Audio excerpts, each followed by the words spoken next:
बोलो राजा रामचंद्र की जय। आज चंद्रशेखर रावण ने अजीत भारती जी पे केस कर दिया। SC ST का अजीत भारती जी ने टिप्पणियां करी थी चंद्रशेखर रावण पर। चंद्रशेखर रावण जो भीम आर्मी का चीफ है, वो किसी को कुछ भी बोल सकता है। वो पुलिस को ये बोलता है कि मैं आप पे SC ST का केस लगा दूंगा। वो किसी को भी धमकी दे देता है। Chandrashekhar Ravan SC ST act पे इतना इतराते रहता है, पता नहीं उसको किस तरीके का पावर मिल चुका है। सबसे बड़ी गलती चंद्रशेखर रावण की नहीं है, सबसे बड़ी गलती है स्वर्ण समाज की।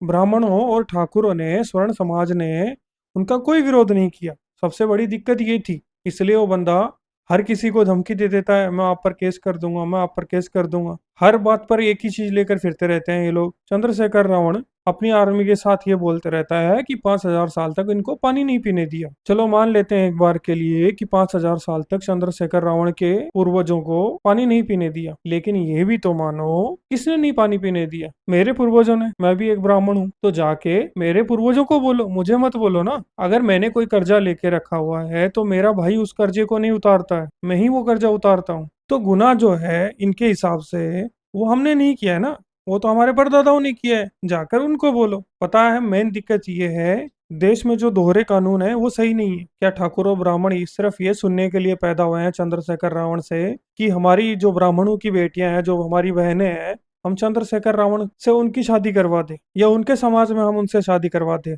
शादी जो होती है वो एक पर्सनल अपनी चॉइस होती है। पता है मेन दिक्कत क्या है? मेन दिक्कत ब्राह्मणों में, मेन दिक्कत ठाकुरों में, मेन दिक्कत राजपूतों में है, मेन दिक्कत है स्वर्ण समाज में। जितने भी हिंदू धर्म के अलावा धर्म है वो सब अपने पास हथियार रखते हैं, लेकिन हम लोग नहीं रखते। जब हम लोग नहीं रखते हैं तो ऐसे कोई भी नीला आदमी आकर हमें बोलता है कि तुम्हारी बहनें हमें दे दो। सबसे कायरता की बात है ये। कहाँ गए वो ठाकुर और वो राजपूत और वो ब्राह्मण जो कभी तलवार रखा करते थे, जो कभी फरसा रखा करते थे, जो युद्ध किया करते थे? कोई भी चंद्रशेखर रावण जैसा इंसान अगर किसी भी बेटी की मांग की बात करता है तो उसको तुरंत काट देना चाहिए। ना ब्राह्मणों में एकता है, ना राजपूतों में एकता है, ना ठाकुरों में एकता है, और ना ही स्वर्ण समाज में एकता है, और ना उनके नेताओं में एकता है। कोई भी तिलचट्टा आकर बोल देता है कि तुम्हारी लड़कियां हमें दे दो, ब्राह्मणों की लड़कियां हमें दे दो, राजपूतों की लड़कियां हमें दे दो। हमने लड़कियां इसलिए नहीं पैदा की हैं कि तुमको दे दे। मुझे कभी कभी लगता है कि हमें भी कोई ना कोई हथियार रखना चाहिए। अगर हम तलवार नहीं रख सकते तो लाठी रखो अपने हाथ में। जो कोई ब्राह्मणों की और राजपूतों की, ठाकुरों की बेटी मांगता उसको वहीं पर उसका इलाज कर दिया जाए। आज अपने ही देश के अपने ही भाइयों को कोई भी भड़का कर गलत काम करवा रहा है